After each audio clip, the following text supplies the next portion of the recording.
The rise of populism across the UK, across Europe, and the US signals a dramatic reconfiguration of our political landscape. Populist leaders like Farage and movements to leverage discontent with globalization, economic equality, cultural shifts offer seemingly simple solutions to what have become complex problems. And with social media, this populism is amplified.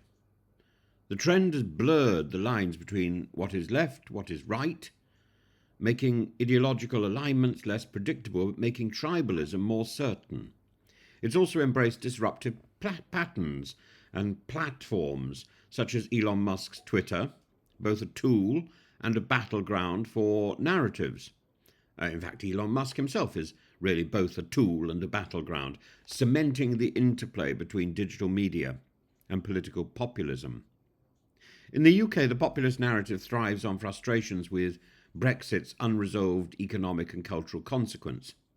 Reform UK, Nigel Farage's venture, positions itself as a champion of pensioners and national sovereignty, and Brexit targeting perceived elites like Kemi Badenoch on the one hand for exploring the means testing of pensions, and Keir Starmer on the other hand for daring to think that he would go on and on like Thatcher. This signals a shift in populist strategy, a pivot from anti-EU rhetoric to trying to deal with national politics.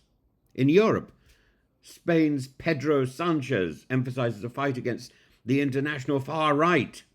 He means the populists. And while championing housing reforms and socialist values, he's really got his eye on the Spanish versions of Elon Musk, the Spanish obsession with social media.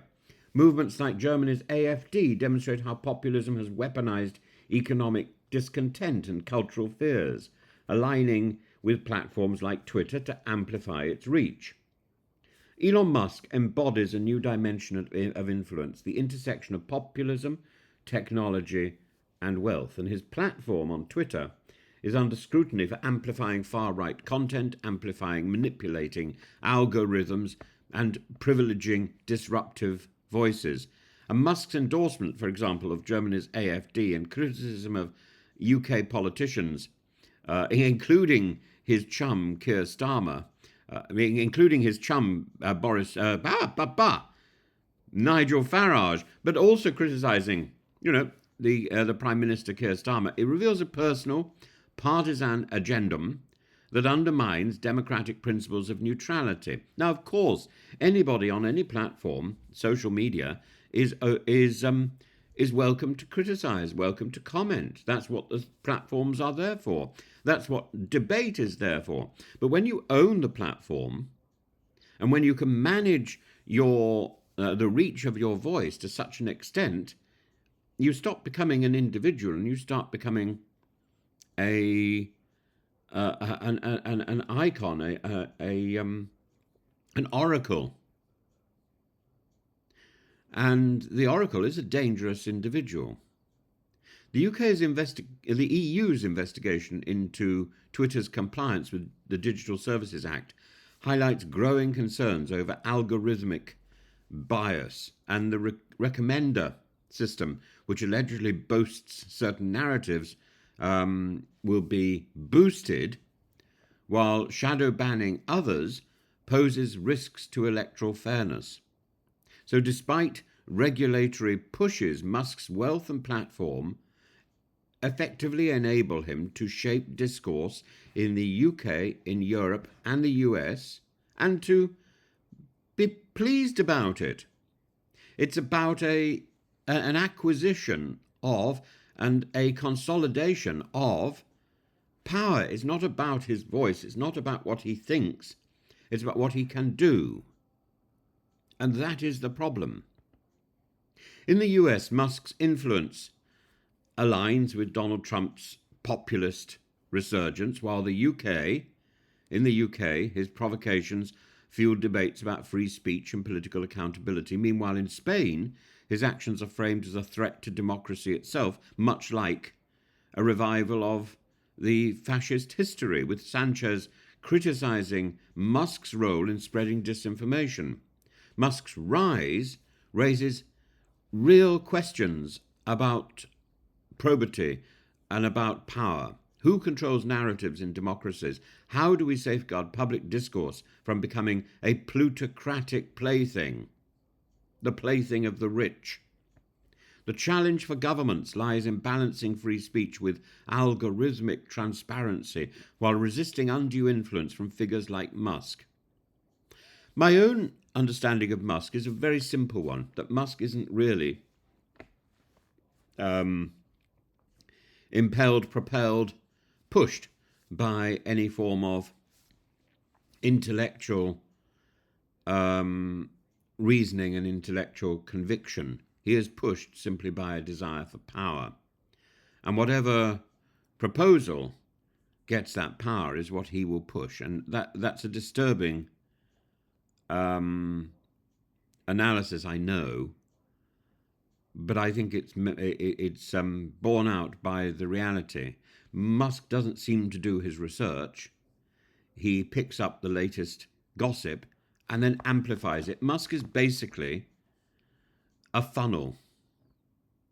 A funnel. He's like the he's like that giant thing on the top of the record player that the dog looks into. That is Musk. Musk is the void that makes a lot of noise. Today he's making a noise about one thing, tomorrow he can be making a noise about another. The only common factor is the identity of the noisemaker. That is Trump.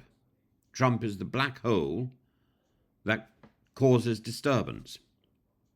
For the UK and Europe, addressing the populist surge and addressing Musk in particular requires a dual focus: tackling the economic insecurities fueling discontent, regulating the digital platforms amplifying these movements, ensuring there's transparency in algorithms, stronger electoral oversight, a reassertion of democratic norms.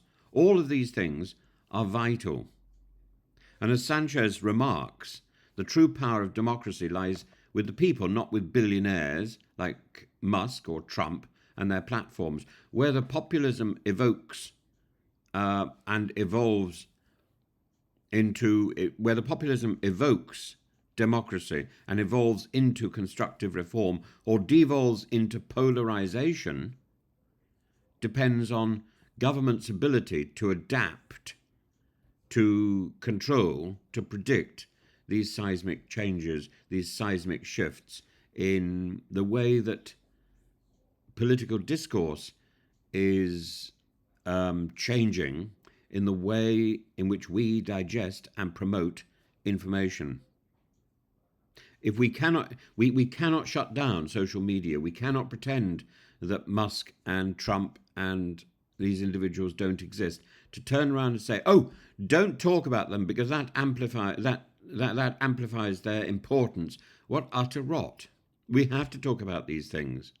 We have to talk about difficult subjects, because without discussing it, we are letting these things grow and grow and grow. They will grow in any way.